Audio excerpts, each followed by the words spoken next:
Ladies and gentlemen, we will make a start. Master of the College, Professor Gerald Fogarty, members of the Warrane College Council, Emeritus Professor Tony Shannon, who is right up the back, Mr Chris Kerrin, who's also right up the back, Mr John Paul Bellardi, our special guests tonight, Associate Professor Sean Brennan, Dr Anthony Dillon, residents, former staff members of Warrane College, ladies and gentlemen, guests, welcome to Warrane College for the 2023 Warrane Lecture, a discussion on Indigenous affairs in the context of the Voice referendum. I'd firstly like to mention a couple of apologies. One apology is very, very obvious for anyone who signed up before maybe midday yesterday. And that is our Speaker for the Affirmative, Dr Shireen Morris. She came down with COVID yesterday morning, Mr John Paul Bellardi and myself, as organisers of the event, had a very busy day yesterday, and an angel came to rescue in the form of Associate Professor Sean Brennan. Can we just give him a round of applause for turning up?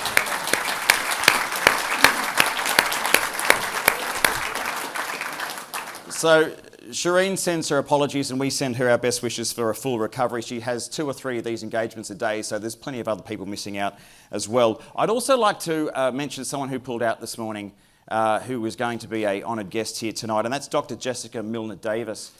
She's a former member of the UNSW Council way back in the 1960s. She's a former Deputy Chancellor of the University and a big supporter of Warrane College, and has been present at many of the Warrane lectures. We've had, 53 of these now in our history, one every year.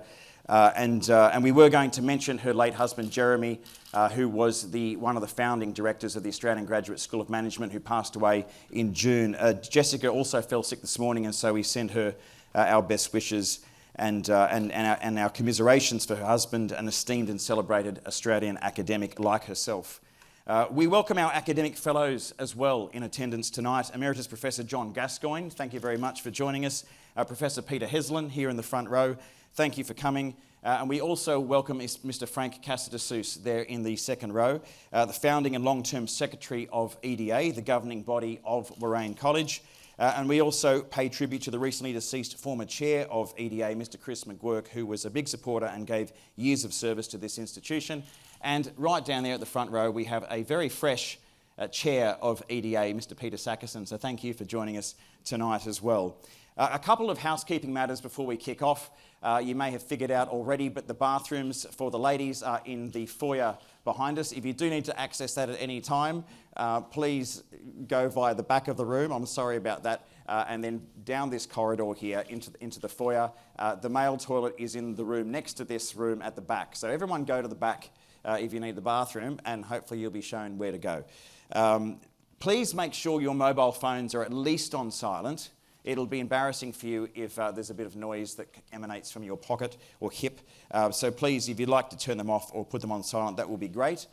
Should there be an even larger and more annoying sound in the form of a fire alarm, we are going to have to pause proceedings and evacuate. And there's a couple of ways we can do that. The most obvious one is the door right at the back. There's a central aisle from the middle of the room that takes us to the Warrane car park. And if you're in the front of the room, you can just come through this door here and out the front stairs. So it's a very, very easy evacuation process. Let's hope it doesn't happen. We do have supper afterwards as well at 8:45 when we bring these proceedings to a close, and you're welcome to join us through the other side of the foyer in the main dining room for a bit of chit-chat, perhaps a debrief on this evening's debate or discussion, and so we'd love everyone to join us for that. We're going to have an acknowledgement of God and country now. We acknowledge the Bedigal or Bidjigal people, however you like to say it, who were here across these lands well before any of us, and we also acknowledge our Father God, whose image and likeness we are all created in, and in whom we find our origin as well as our equal dignity. We acknowledge all of those who's worked together for the improvement of our society, especially those in disadvantaged communities across this country, people who share the idea of makarata, the coming together after a struggle. Today, I have brought an Indigenous Australian boomerang. This means something special to Warrane College. It's carved from what's called mulga wood and by a man called Martin Jugadai. We met this man in Akunchi. Akunchi is a community in the West McDonnell Ranges. That's about 250 kilometres west of Alice Springs. Last year, a group of our residents travelled there to offer a bit of help to that community, which, like many Indigenous communities across Australia, struggles with very, very basic things. We wanted to help them and the community to achieve their goal of establishing in that area known as Haas Bluff, or Akunchi, a place both of tourism and of pilgrimage. It's in a bid to share their stories, but also to own their natural assets and forge a path to some sort of self-determination. This boomerang was not a gift to our group. We purchased it from Martin because that's his livelihood and that's his skill.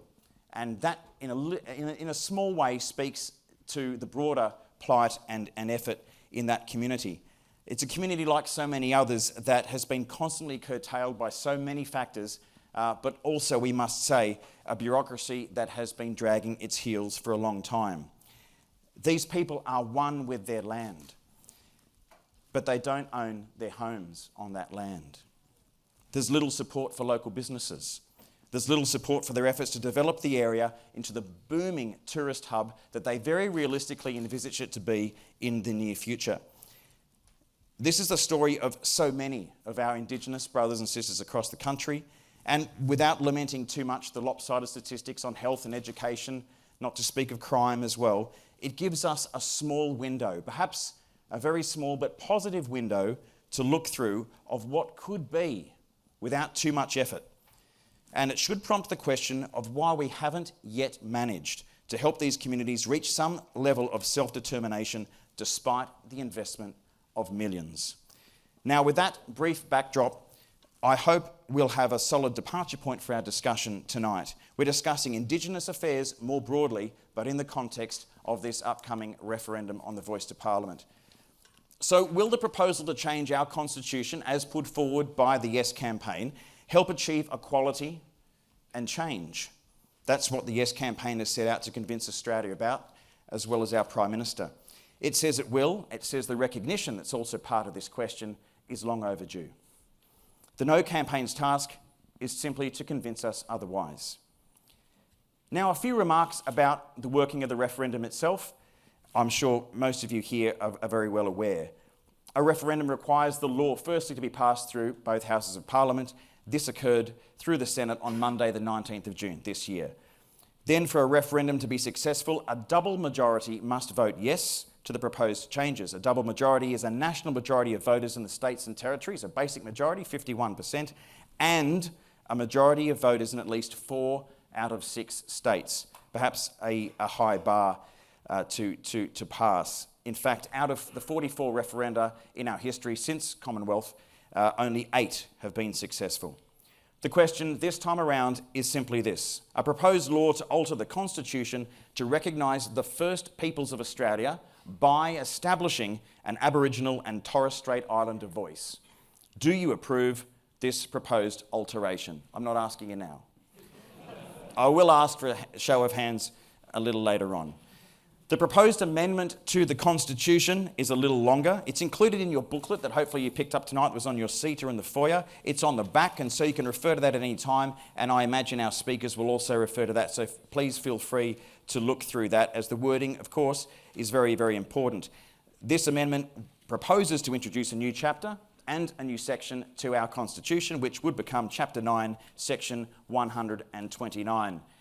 We're very excited now to introduce tonight's 2 speakers. They will speak for 12 minutes each, and then we will have a discussion on the stage, pulling apart those arguments and giving each one of them a chance to address the points that were made by the other speaker. Following that, we're going to open it to the floor. Thank you for those of you who have submitted your questions online. We're going to start with a few of those. If we're able to get through those and we still have a little bit more time before 8:45 p.m, we will ask for a show of hands from the floor to see who's interested in perhaps putting another question to the speakers, but no promises there. So our first speaker for the Yes side is Sean Brennan, the Associate Professor of the UNSW Faculty of Law and Justice and a member of the Gilbert and Tobin Centre of Public Law. He's worked with a variety of Aboriginal and other community organisations, and his teaching, writing and external engagement focus mainly on constitutional law as well as Indigenous legal issues.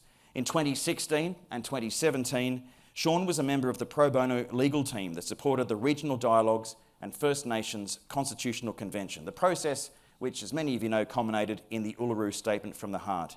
We're very, very happy and we're very pleased that Sean, as I said before, has agreed to join us.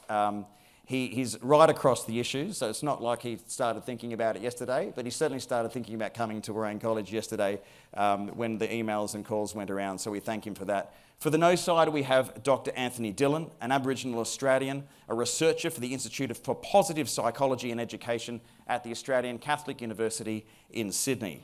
His research interests are positive psychology, conceptualisation of mental health, well-being, and Aboriginal education. As a researcher, commentator, and a practicing psychologist, he regularly provides guest lectures to psychology students at universities and other professional bodies on Aboriginal psychology. Thank you very much to both of our speakers. As I said, it's a 12-minute speech each, then we'll have a discussion, and then we'll have the questions. When we do have the questions, our Assistant Dean, Jack Campbell, will be lurking along that aisle, and once your name is called, if you can stand up and Jack will get the microphone to you, that will be great. And as I said, we will wrap up by 8:45 p.m. Before I hand over to Associate Professor Sean Brennan, a little exercise to get us going, and which we'll wrap up at the end. I'd like a show of hands if you have completely made up your mind about how you're going to vote on October the 14th in this referendum. Put your hand up if you've made up your mind. Okay, I'm not a great estimator, but I am saying 2/3 of the room. Is there an agreement on that? About 2/3 of the room, maybe a little less than that. Please put your hand up if you are undecided in any way and willing to be convinced. A good quorum. I think that's more than a third. So it's not quite even, but a very, very interesting mix of people. We're going to come back to a similar exercise at the end. You can probably guess what. Don't worry, we won't be interrogating you as to how you're going to vote. To speak in favour of this proposed referendum, can you please give a very warm welcome to Associate Professor Sean Brennan. I acknowledge the Bidjigal people, the traditional owners for the area on which the UNSW Kensington campus is located, and I thank Alex and Warrane College for the opportunity to participate tonight. I'm a non-Aboriginal lawyer, and I guess I contribute tonight from a background of working on Indigenous legal issues and or constitutional law for about the last 30 years for most of my working life. I only have about 10-12 minutes, as Alex said, so I'm going to address three things briefly. Firstly, where did the voice proposal come from? Secondly, what are we being asked to vote yes or no to? And thirdly, to summarise why I'll be voting yes on the 14th of October and why I think that enshrining an Aboriginal and Torres Strait Islander voice in the Constitution would be a positive step forward for our country. You might like to refer to the double-sided handout I've provided as I go. On the front there you'll see some images from recent political history. So where did this come from? The basic answer to that question is the voice proposal came from Aboriginal and Torres Strait Islander people, and it's the product of a long and careful process of discussion, deliberation and scrutiny.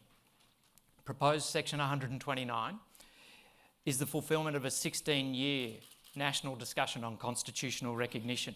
In 2007, it was then Prime Minister John Howard who initiated the contemporary discussion about recognising Aboriginal and Torres Strait Islander people in the Constitution.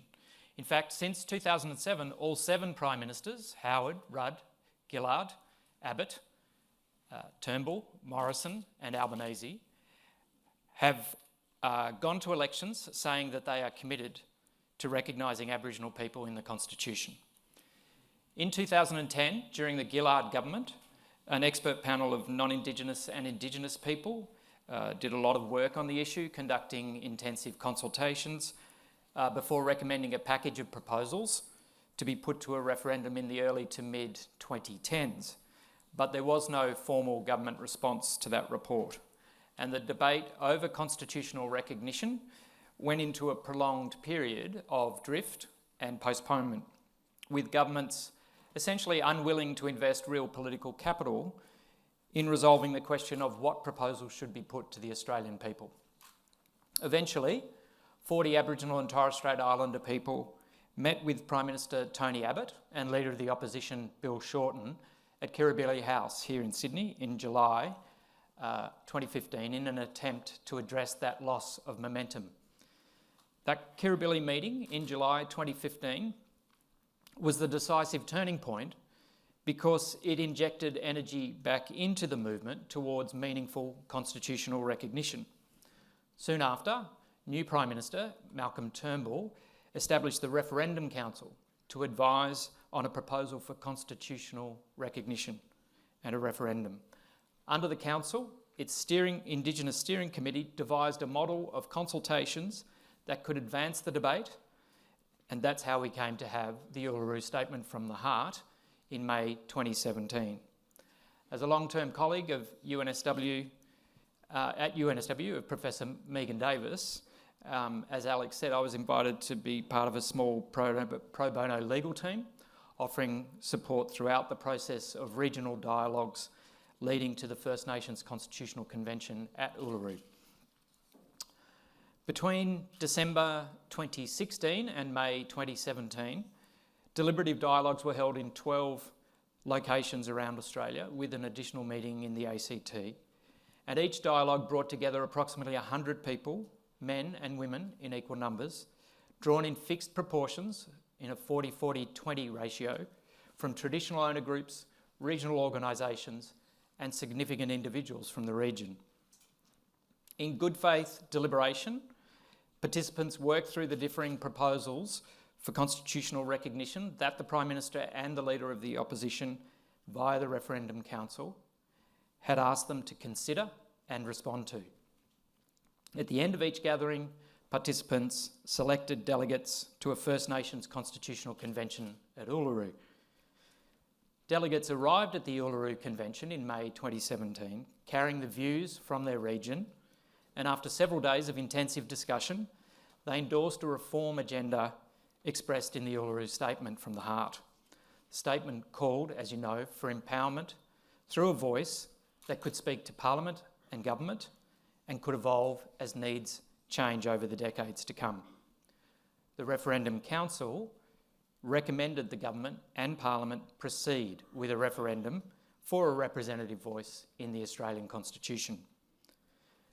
That proposal, as you know, has not had an easy path to acceptance in Canberra since May 2017, but throughout those politically challenging times, the voice continued to win wider community support amongst First Nations people and in non-Indigenous Australia.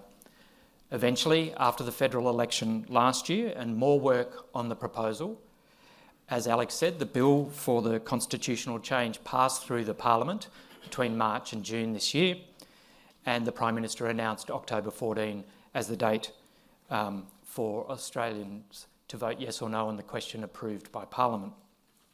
So, what are we being asked to vote yes or no to? If you'd like to turn over the handout, you'll see the words are there. Also, understanding the Warrane handout you've been given.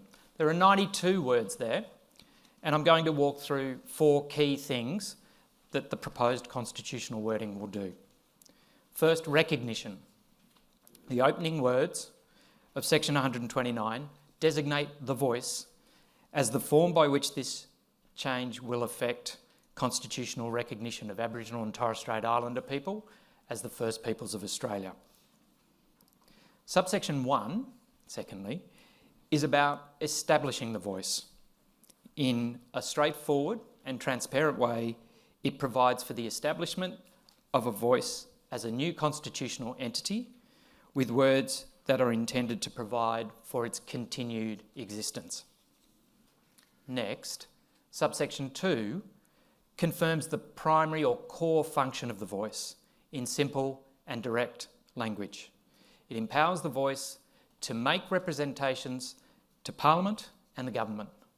By empowering the voice to carry out this function in a proactive way, rather than, and this is important, imposing obligations on the Parliament and government to respond in a particular way, it focuses on political participation aimed at influencing law and policy, not legal duties on Parliament and government to be enforced through the courts.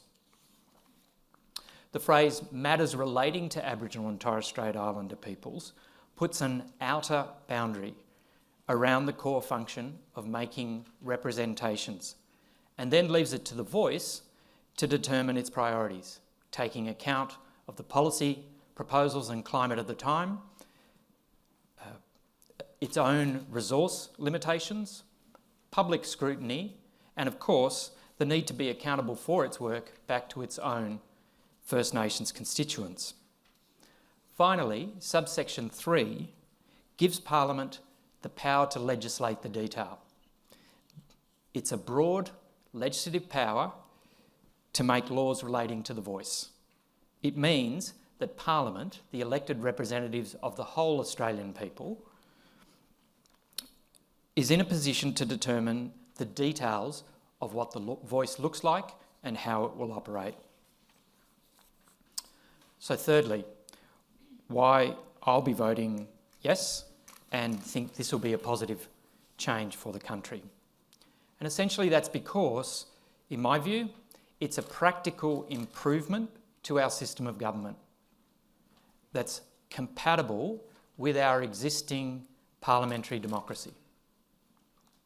The voice proposal found a way to national consensus amongst Aboriginal and Torres Strait Islander peoples and a solution to the question of what constitutional recognition should look like. It took the multi-partisan commitment to recognising in our highest law Aboriginal and Torres Strait Islander people and their societies, which have occupied these lands and waters for up to 65,000 years, which, as Alex mentioned, after 122 years is said by many to be very overdue, and coupled it with making a sensible improvement to our system of representative and responsible government with a simple, practical, powerful idea: give people a voice. That was the good faith answer from Aboriginal and Torres Strait Islander peoples when they were asked by the Prime Minister and the Leader of the Opposition in 2016 and 17 to go out and deliberate on what would be meaningful constitutional recognition for them. We have a structural flaw at present in our democracy. For 122 years, our Constitution has contained a race's power, a power for the National Parliament to single out a group on the basis of their race and make a law about them. That power has only ever been used in Australian history in relation to Aboriginal and Torres Strait Islander people. The people who can be singled out for the exercise of that power are 3% of our electorate, spread in generally very thin numbers across 151 electorates. They simply don't have the political levers in that majoritarian system that other more numerous or more powerful groups in our society have to influence the laws and policies that affect them. That weakens our system in a way that is particularly harmful to Aboriginal and Torres Strait Islander people. The evidence of that structural problem is in the data produced by the Productivity Commission, the hardheads inside our Treasury. The mid-year report from the Productivity Commission tells the stark statistical story of gross inequality in our society. Governments are using 19 indicators to assess their progress in closing the wide and awful socio-economic gap between Indigenous and non-Indigenous Australians. Only 4 of those indicators are on track. On 4 indicators, Australia is going backwards. Business as usual under current arrangements is failing people, especially young people in those communities.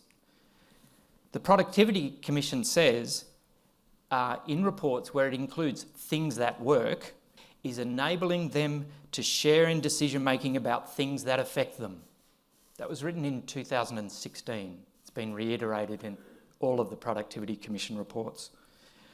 The Voice is an earnest attempt to improve the quality of law and policy making in Indigenous affairs by enabling the people with first-hand experience of those policies and the way those policies often fail to be heard by government and parliament, to get better outcomes, to stop money being wasted on poor policies and implementation, and to get better value for taxpayers' dollars.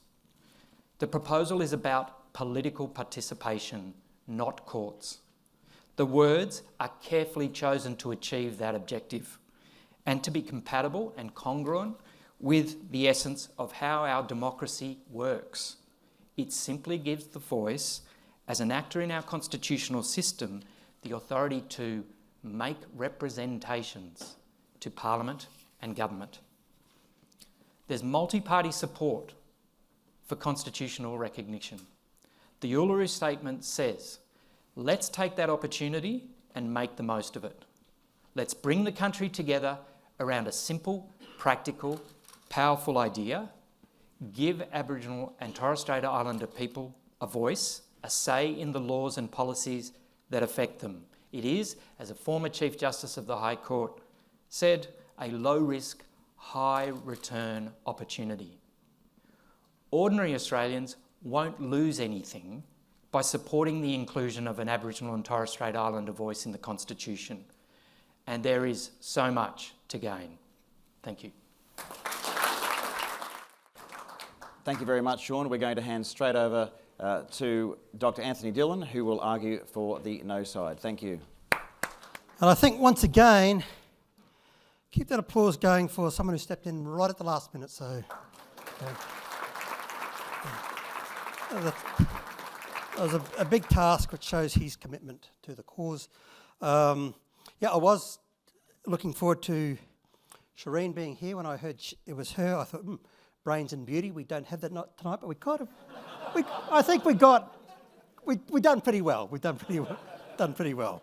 So, okay. So, and look, I must admit, on one hand, it's encouraging to see that we have so many of these types of gatherings around the country. I personally am getting, to say I'm getting a little bit tired of it, it's too strong, but I do find it interesting and concerning that there is a lot of battles going on, and I need to get my head around that. So look, I will outline, I guess I'm going to put a positive spin on it and show that and interpret that as, given that we've got so many of these gatherings, and I've got more to do, and I've done plenty already, that it just shows how committed the country is to Indigenous affairs, even if there seem to be two polarised groups, the yes and the no camp, where they are committed to improving the lives of Indigenous people. So I've got my stopwatch here, so I'll be able to keep time for 12 minutes. Look, I'm just going to put a few ideas out there, and I'm not a legal person, so you won't hear much from me about the legal aspects of it. I may touch on it, but it'll be very, very minimal. It's just not my area. I guess some of the objections I have to the Voice is, I want to know in what way do I, Anthony, not have a voice as an Indigenous Australian? How do my daughter, my uncles and aunts, my Indigenous relatives, how do we not have a voice? And that hasn't been explained to me. I have the same voice or access to means of a voice as all you people, plus a bit more too. There's there've quite a few political positions and departments and that sort of thing, who their job is to work with Indigenous Australians and represent them. And there's certainly a need for those departments and individuals, given that, as we heard, we've got this thing called the gap. Okay, we know that Indigenous people, generally speaking, are doing poorer on most indicators of health and well-being. So there's no doubt about that. So we need to do something, and I do query if we hear this. We've got to do something. Can't do more of the same, and I agree. We can't do more of the same. So two things I'll say about that very quickly is, I have not seen yet how this thing called the Voice will make a difference. Certainly I hear this words that it, gives Indigenous people a say on matters that impact on them. But again, I already have, that power, as do all my Indigenous relatives, the same as you do. Secondly, I do agree with the yes camp when they say vote yes or more of the same, and I do not want more of the same. So something that I have mentioned to the no campaigners, if the no case gets over the line and it's we have no voice on the, there's no, the voice doesn't win on the 14th, all those people, it won't be a simple victory.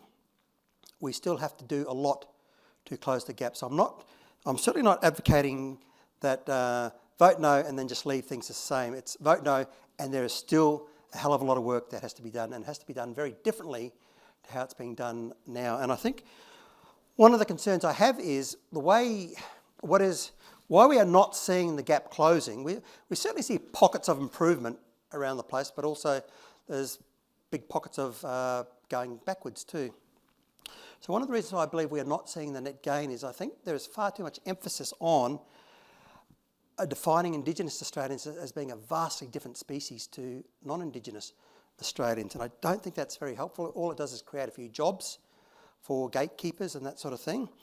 So I think if I was to be in charge of Indigenous affairs in this country after the referendum, whether it was yes or no, I would be saying, okay, we need to start with our programs on the assumption that Indigenous and non-Indigenous Australians have far more in common than what there is different between them, and they have the same fundamental needs, and certainly for Indigenous Australians those needs are not being met to the same degree as what they are in the non-Indigenous population.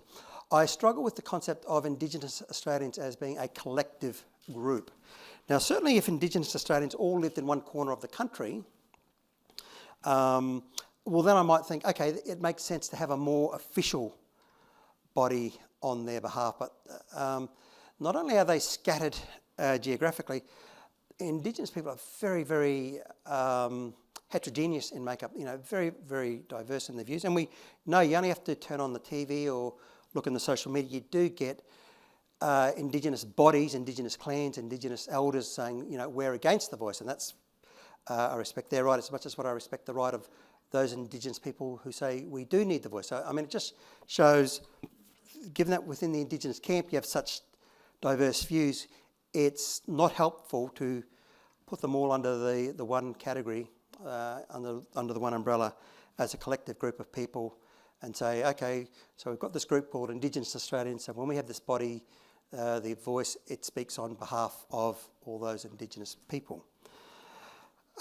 With regard to the question, and this is probably about as far as I'll get into the constitutional, the referendum day and what you'll be voting on, I do have a concern that the question is double-barreled in nature, and that there seems to be two ideas there, one of which is a recognition, and then the second one is recognition through this thing called the voice. And questions, and that's how I see it, questions shouldn't be double-barreled. Most researchers know this, so it's a bit like asking me, do you like the food and atmosphere at Hungry Jack's? You can't really answer yes because there's two parts to it. You might like the food and not like the atmosphere, for example. So with regard to the question, I would like to see two questions, a straightforward, simple recognition, and I think 99.9% of Australia would say yes for that. And then once we do that, then we could talk about, okay, with regard to a representative body, this is what we're proposing. Okay, I guess in addition to, as far as I can see, Indigenous people have a voice. And now just on that point, you might be saying, well, yes, well, that's good for people like me in the city, but what about those people in remote parts of Australia where they're doing it really tough? And that's where the biggest contribution to the gap would be, we know that, Tony Abbott said it many years ago, it's about place, not race, meaning that it's when you live in remote areas, and in remote areas, Indigenous people make up a bigger proportion of the population there. It's very hard to service those people there. So anyway, for those people there, certainly they don't have the same opportunities as what I have, but they're still represented or should be represented by their local members and various land councils and government departments and that sort of thing. The other point, which I think is very telling, is we've had leaders like, just one example, Linda Burney, for example, be given the opportunity to spell out how the voice will help Indigenous Australians. And so far, I have not seen a clear explanation for how it will help Indigenous people. It seems to be, we know that the health and wellbeing is very, very poor. We've got to do something different. Therefore, the voice, vote yes. And that seems to be the formula. And I think it's more complicated than that. We need to know what is the exact mechanism through which this thing called the voice will help Indigenous Australians. And I do question it, given that we, as I said earlier, we have many representative bodies. We have Linda Burney herself, for example, and many other departments that are there working on behalf, and some of them are doing great jobs too, some of them are questionable. Nonetheless, they are there, who are supposed to be working for and on behalf of Indigenous Australians. So, very clearly, I will be voting no, but very importantly, just a straight no, that won't be a victory. It'll be kind of like the start of something. Okay, now that we've got this out of the way, we do need to get on with the hard work of addressing the needs in remote communities, dealing with crime, poverty, education, employment, that sort of thing. So can't say much more than that, other than I'm a little bit disappointed the way that the debates have taken place, where in each camp, the yes and no camp, you have many good people, and in each camp you do have some idiots, okay? And so we shouldn't judge the other camp just by those idiots, because they represent, less than 5% of the people in those camps. That's my take on the voice. Thank you.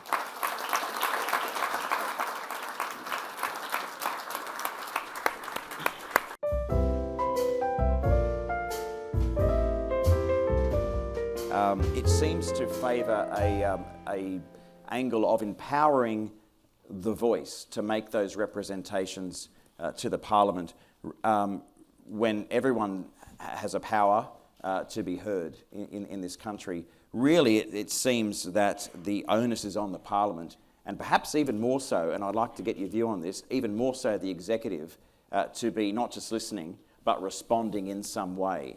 It's unclear, I think, despite all the discussion, exactly how far the Parliament and the executive can go or needs to go in order to listen to and respond to those representations, and even the powers of the High Court to determine whether the Parliament or the executive or both need to do more in that regard.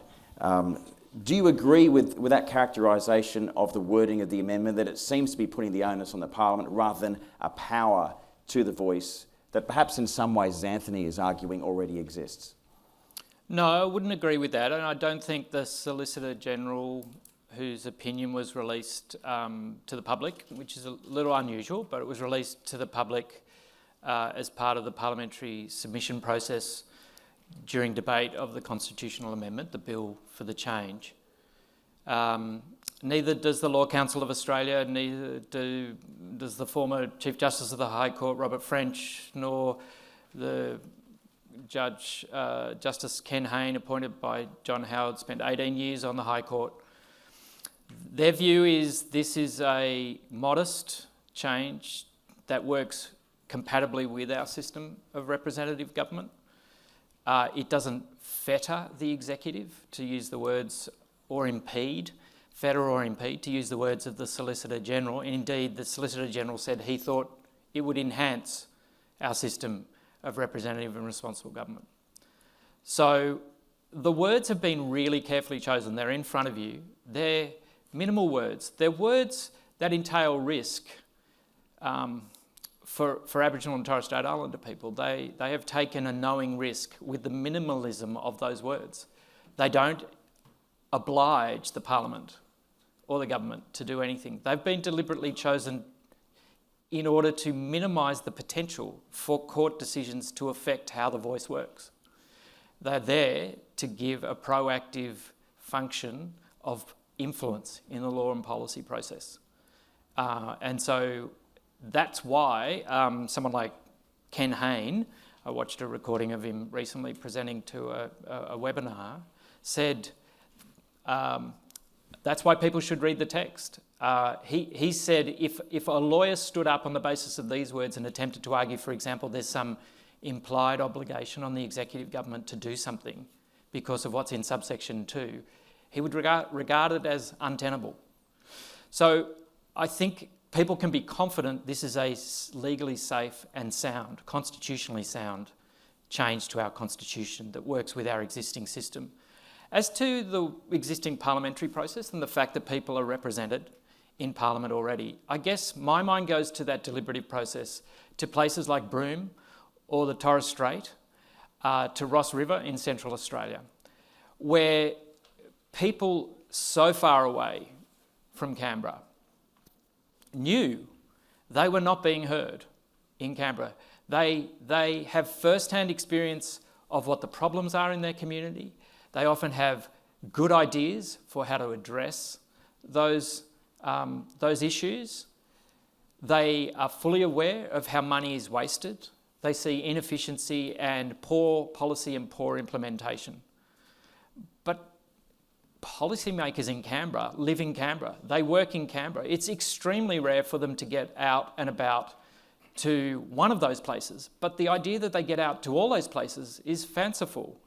So geography, resources, the specific needs of people living in those places, all of those things argue for something that improves on business as usual in our existing system. Sean, can I ask you to look a little bit into the future with your expertise in law and politics and perhaps draw a brief picture of how you see this playing out in the process in terms of the body, the members of the Voice, having some opportunity at some stage in the legal the process of the Parliament making laws, because perhaps when we look at it, we think this is just going to take more time. Mm-hmm. Maybe that time is a very, very worthwhile investment, as you're arguing.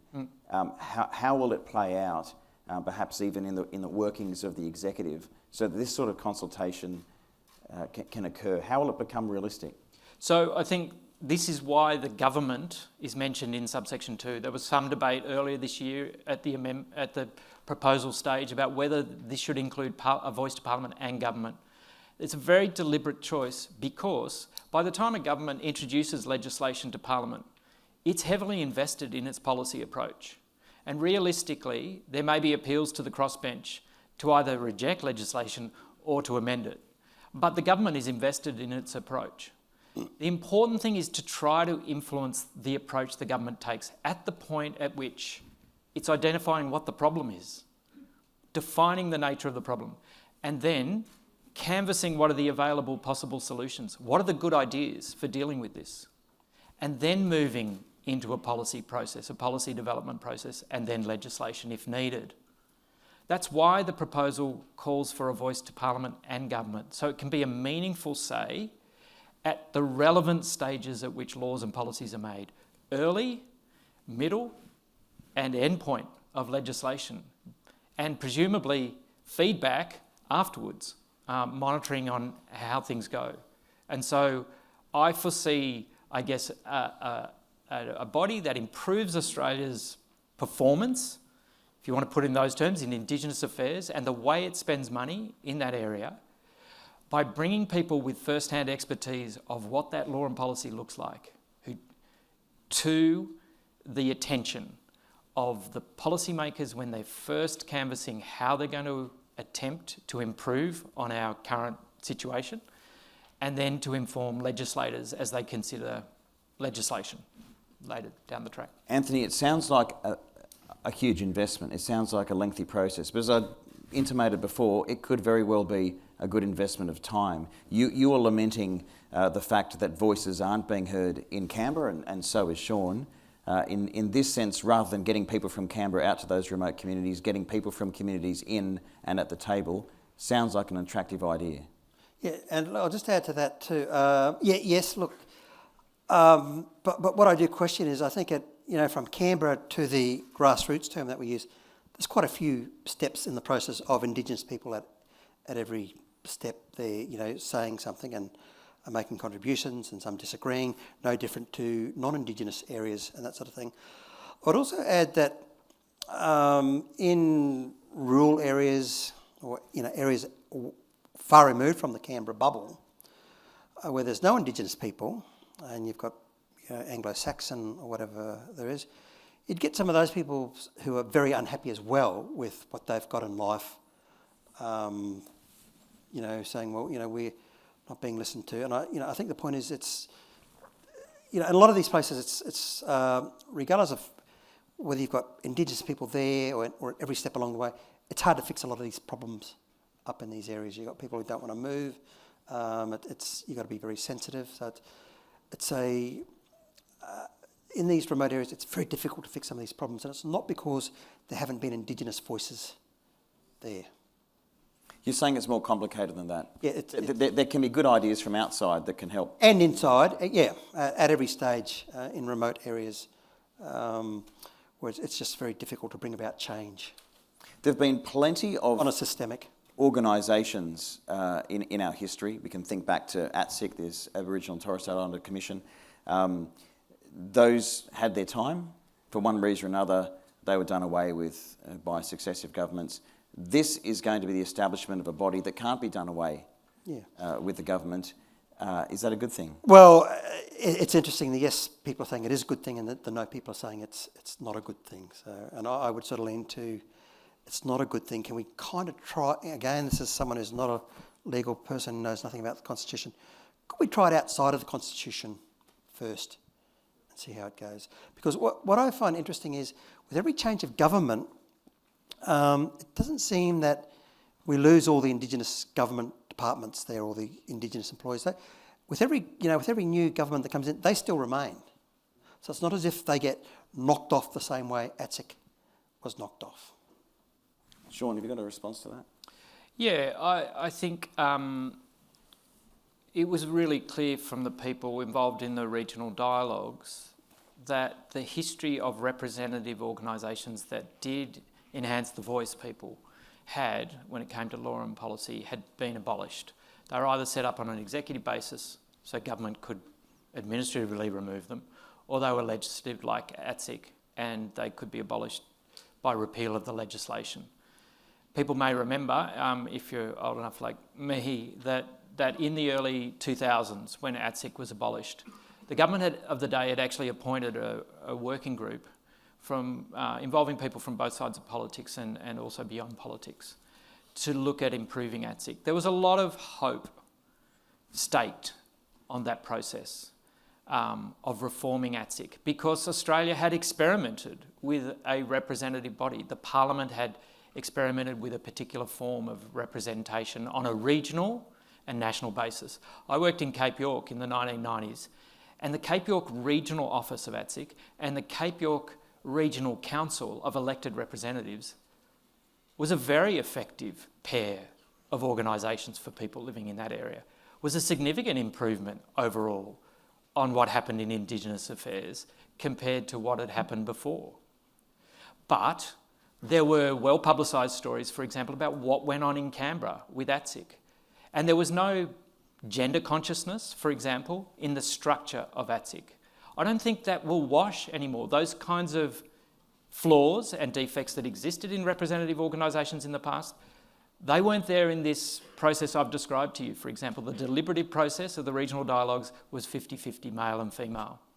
It was conscious of the contribution of young people. It's mindful in a way that we've learned from past experience.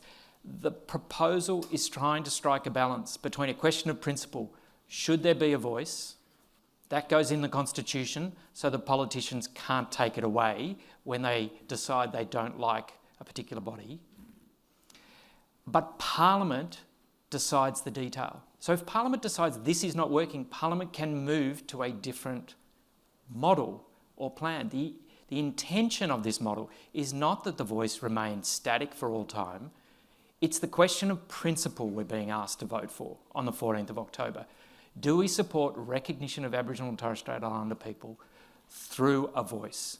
If we do, we then entrust to our Parliament what that will look like. and how it will change over time to adapt to changing circumstances, or lessons learnt. We never learnt the lessons from ATSIC because it was abolished. That was 15 years of representation, which, as I say, improved things for a lot of people in regional and remote areas. But all that was lost because of the controversy in Canberra with the central board. Those things can be fixed. Those things can be improved if Australia's prepared to persevere politically with the idea that people having a voice is better than them not. That we should do something about a structural flaw in our democracy rather than business as usual in Indigenous affairs, because the statistics are saying business as usual is not working. I think we might, I would, in terms of time, like to give a bit more time to Anthony about that, but I will get the questions to you perhaps first, because we do need to move to the questions. You happy with that? Yep, sounds fine to me. So we will move to our questions. So we do have our Assistant Dean, Jack Campbell, coming right down the middle of the room with a microphone. And the first question tonight comes from Jana Novotny, the Information Resources Administrator at UNSW Sydney. Hi, my question is, why are some Aboriginal and Torres Strait Islanders saying no to the voice? I was listening to Dr. Dillon and saying that by saying no, he still has to start something. But if we vote yes, wouldn't that be starting something? And wouldn't that be an opportunity then to address the gaps? I'll answer. Yes, it would be starting something, but I don't just want something or anything. I want something with a bit of detail, something that we know works. And to be perfectly brief and blunt, we know what works to ensure that Indigenous people have what you and I have. If we look at the Indigenous architects of the voice, all of them whom I have some respect for, no, I respect their achievements. They are high achievers. We cannot deny that. I disagree, obviously, with what they're saying. But they've achieved well, and we know how they've done that. They've education, employment, and they either escaped bad circumstances or were born into good circumstances, like I was.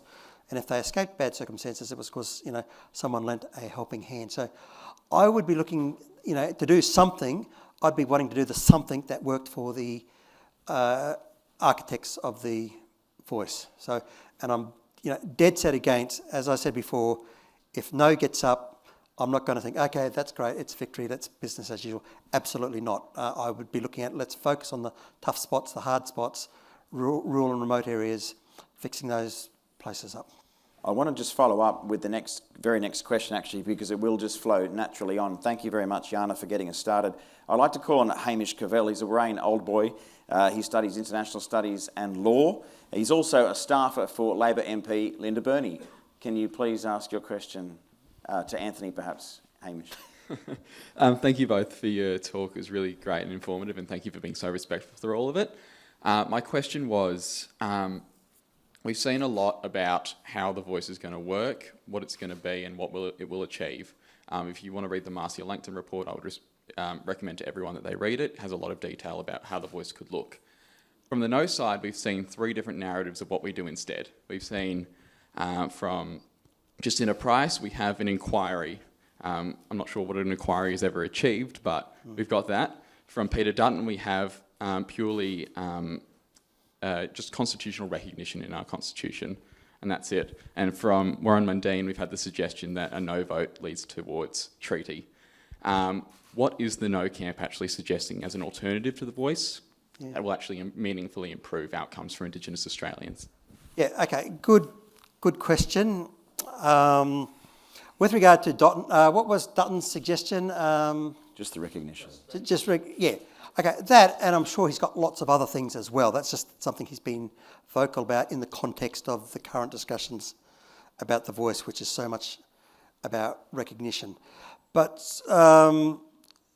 simply, the Liberal government, like other Liberal governments, have been about education, getting parents into jobs, kids into school, that sort of thing.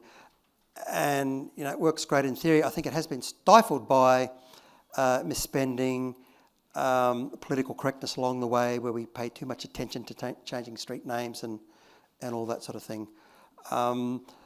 So yes, they do have in addition to the Jacinta, Warrane and Dutton having their own separate ideas about things, I'm sure there's some core ideas they have as well, which would be about dealing with the areas where disadvantage is most severe, and the emphasis would be their employment and education. And Warren Mundine has always been a big person, much bigger than treaties, where he's been very big on community development and enterprise, where he said every community he's been to, he believes businesses can be started up, and that's what he would want to see, and which is what I would want to see as well. We'll go to our third question because I think, again, it will naturally flow on. So I'd like to call Nick Mortimer, Warrane Old Boy and data analyst with Westpac. Yeah, thanks. I think this dovetails it quite nice. If closing the gap was Australia's #1 priority, what policies and strategies would our governments, and that be federal, state, local, look to employ in order to close that gap most effectively and efficiently? We might start with Sean on that. I can't answer that question. I guess the theory of the voice is people with first-hand experience of the issues are likely to have insight into the nature of the problems and have canvassed within their own communities potential answers to those challenges. I try to listen, I suppose, have tried to listen across my working life to Aboriginal and Torres Strait Islander people talking about the hopes and aspirations that they look for in their communities, and the regional dialogues was certainly full of a lot of talk along those lines. People were particularly focused on young people. There's a real distress expressed throughout those 3 days of deliberation about the futures facing particularly young people in their communities. So they, more than anyone else, I think, care about that gap. They care about that education challenge. They care about the economic empowerment challenge. Housing is a sort of multiplier issue in terms of generating other problems related to health. The health statistics themselves are a huge national challenge. I don't profess to know what government should do if it was to prioritise closing the gap as its first priority. I suppose as someone who saw firsthand people who wrestle with those challenges in their own communities, and I don't, I live comfortably in Sydney, watching those people who do wrestle with those challenges in their community, reckon with the idea of whether the Constitution speaks to that question at all, and then in the end, reaching a consensus that it could. And I think they weren't elites, they were realists, but they saw a change in the political dynamic could make a difference.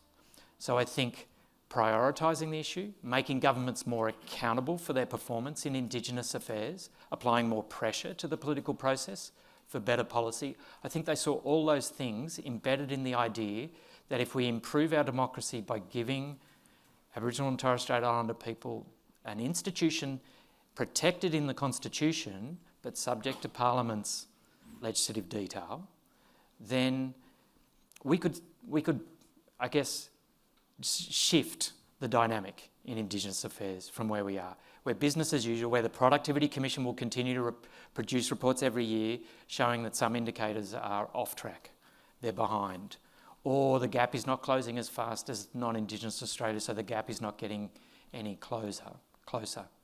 So I think their faith in the idea of constitutional recognition was that Australian people could see this as a modest and common sense proposal to start turning those statistics around and see some progress on closing the gap. Thanks, Sean. Anthony, on that, you've said a few times tonight, you're not proposing the status quo, or as Sean says, business as usual. There's so much more to be done. Is there one or two specific things over the past years or decades perhaps where you've thought, why aren't we doing this instead? And would you like to propose that? Yeah, okay, well, the question was asked about policies and strategies. And I've mentioned, education, employment, that sort of thing. But I would also add to that, not only policies and strategies, but what philosophy would be behind those. And as I said earlier, I think a really good starting point would be to recognise that the commonalities between Indigenous and non-Indigenous people far outweigh the differences. And certainly where there are differences, they need to be recognised, no question about it, in remote areas. If you've got language barriers, for example, that needs to be taken into consideration. And, different religious and superstition beliefs, you can't just march in and introduce westernised ideas for those people. It needs to be done sensitively. But recognise, the commonalities are there. They have the same underlying fundamental needs. I think that should be underpinning any program. We'll go now to Adjunct Associate Professor at UNSW, James Aldred, for a question. Well, thank you very much for all of your thoughts on all of this. The appalling conditions that are in many remote Indigenous communities have persisted and sometimes even got worse when there's been the commitment of around $35 billion a year from state, federal, local governments. And it does seem to me, I don't like the idea that people presuppose that closing the gap is not a high priority. It's an extremely high priority, but it just seems as though it's just had money thrown at it, but without accountability and without even proper auditing of all of this. So that I'd be very interested in both of you talking about would you agree that we need to have rigorous auditing of all of what is going on in terms of Indigenous programs, in terms of organisations, and actually get to the bottom of what waste or what misuse of those funds has taken place? One, for accountability, but also to refine and refocus all of those huge resources so that there can be some meaningful change in terms of closing the gap. Sure. I'll just make one quick comment. I'm going to talk on a subset of the money, and it is of that magnitude too. That 30 to 40 billion, even though the project fact checkers said otherwise, they got it wrong. But if I just talk about my experience in academia, and I've got to be a little bit careful here, but I'm shifting to honorary now, so they can't do much to me. But I've seen a lot of money wasted on Indigenous research projects where the researcher got his or her publications done, and that's great for them. The people don't know any better, any different, as to was there any benefit for them. So we talk about accountability and audits and that sort of thing. I would love to see a huge audit done into the amount of research money spent on Indigenous projects and what has been the outcome. Was it of any benefit to the people, the stakeholders? Because I found it interesting, in academia we talk so much about ethics and how this helps the people, etc., but you can tick boxes to get through the ethics process, but at the end there's a lot of projects for which I haven't seen, and I'm open to being convinced otherwise, but I haven't seen much benefit for the Indigenous subjects. Sean? Yeah, I guess it goes a little to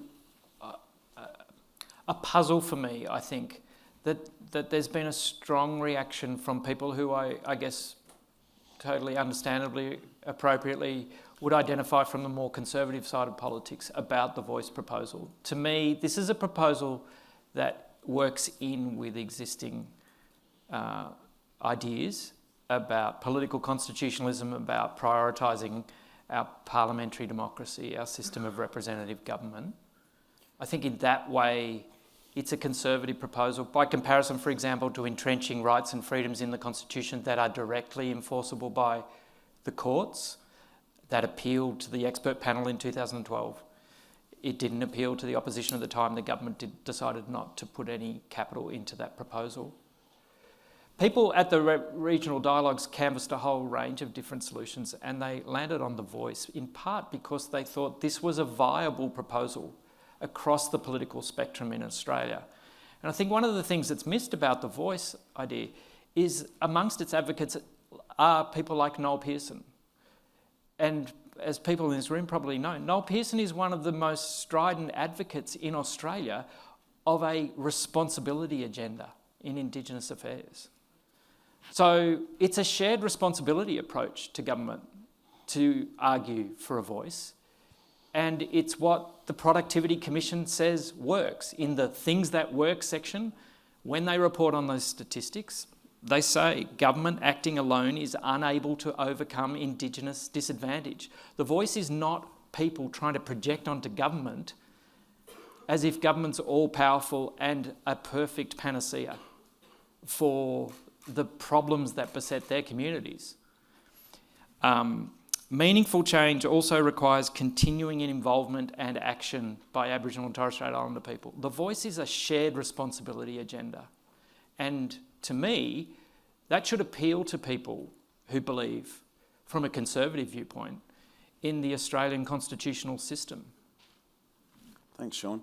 We're going to move now to a couple of last questions, and we're taking them from current residents of Warrane. So our first one comes from Anthony Diggs. He's a Warrane resident and a psychology and theology student. Thank you, Sean and Dr. Anthony, for the discussion so far. So my question is, will the voice practically address issues affecting Indigenous Australians, or will it become another solely symbolic gesture? And I ask this because it seems to me that the voice doesn't encompass enough practical change for unity in Australia. As for the danger, again, this is where I take a step back when it comes to anything to do with the Constitution and that sort of thing. But I do recall the words of, I recall the words of two people. Marcia Langton saying, we don't want this thing to be a toothless tiger. And Albanese said it would be a brave government that didn't heed the advice. Now, maybe they've moved on since they've said that, but I'm just saying those words stick in my mind. Interesting, Sean, because as we know, there's been plenty of arguments against the voice, saying that it's going to do too much and things that we hold dear are at risk. We haven't heard much about that tonight, and this question's a little bit more of, will it do enough?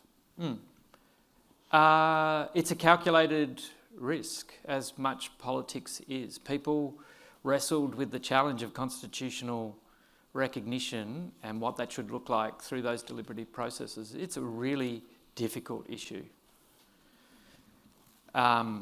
I think what's remarkable is a really robust, legitimate, inclusive process delivered a worthwhile, workable, modest, yet, and this is the hard bit, I think, modest yet potentially transformative improvement to our democracy. It's modest because it is not about legal powers and legal duties. It's about influence. But that is an expression of, I guess, a very Australian faith that we basically want mostly political constitutionalism, as I teach to our public law students this week. Political constitutionalism. We invest our trust mostly for answers in society be resolved through our democratic political process. And we confine our courts to a limited role with a constitution that doesn't contain many rights and freedoms and doesn't create a lot of elbow room for them to work with. What people hoped, though, was that popular endorsement through a referendum, I think, would give the voice status. So this is not just another interest group body in our democratic system. There's no pretense that it's trying to masquerade as that. It's trying to say this should be a constitutional actor. It should be in our constitution. The reason for that, one, is it provides the certainty to Aboriginal people that the principle of representation will be preserved through the electoral cycle. Should Indigenous affairs become a political football, as it often does in partisan politics, and then gets put down and neglected. Should that happen, the Constitution will protect the idea, the principle of representation. But at the same time, people hoped that the dynamic would alter in Indigenous affairs in a positive way, and that a system that can't hear, perhaps practically, amongst other reasons, practically hear meaningfully from these diverse and widely dispersed communities across Australia, would do a better job in laws and policies if it was regularly, actively listening. And so it's perhaps hard to reconcile the idea of modest and yet potentially transformative. But if the people endorse a voice and that it's in the Constitution, then there's an accountability for politicians and policymakers in Indigenous affairs that isn't there now. And accountability was just a constant refrain in the regional dialogues. People saw the opportunity that a constitutional voice, even if it didn't have powers, even if no duties were imposed on the Parliament and government, would change the dynamic, and that would bring about a better result than the status quo. Our final question tonight goes to another Warrane resident, a law and PPE student, Peter Studley.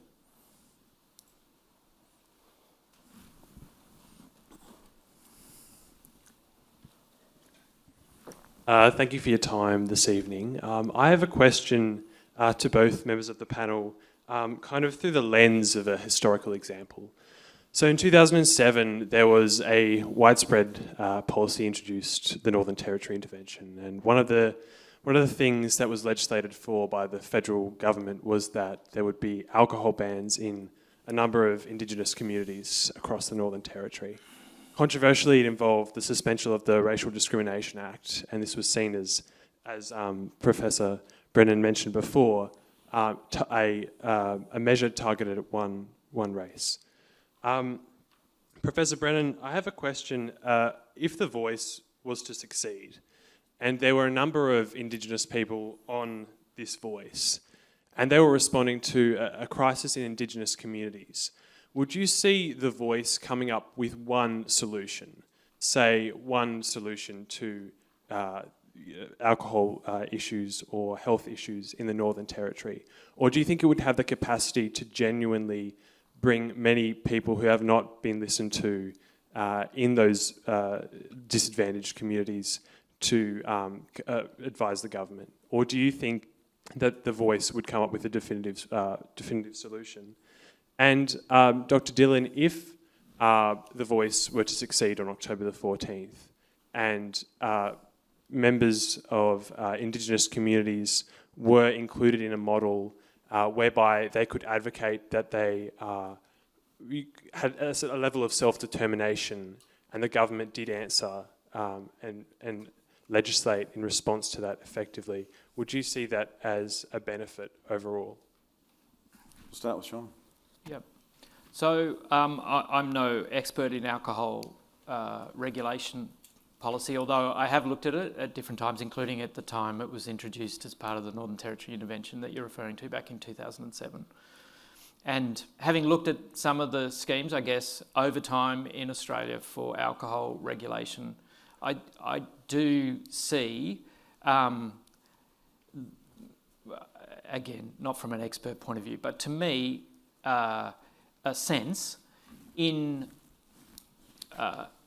legislation providing for locally responsive policies in alcohol regulation, because it seems to me, just as it would be in non-Indigenous communities, it's an issue that draws diverse opinions.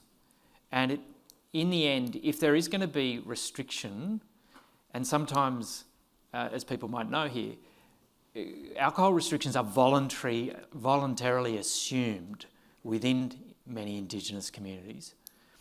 If that kind of policy is going to work, for example, then it's got to bed down with legitimacy. There's got to be effective enforcement. The grog runners shouldn't be able to kind of run holes through it and so on. And to get to that point, there would have to be a reasonable level of legitimacy and community acceptance of an approach like that.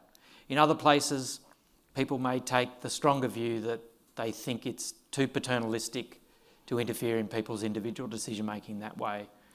To me, I've seen in states and territories an approach which allows for, I guess, community-driven, locally driven responses in that area.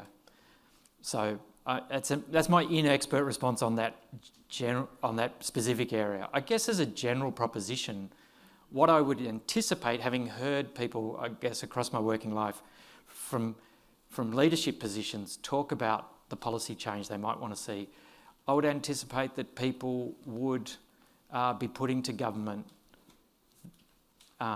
what they think is likely to be most effective, because I know from many conversations with people over decades now, starting with my work back in Cape York, that an area like alcohol regulation, it afflicts many people in communities and it concerns people every day.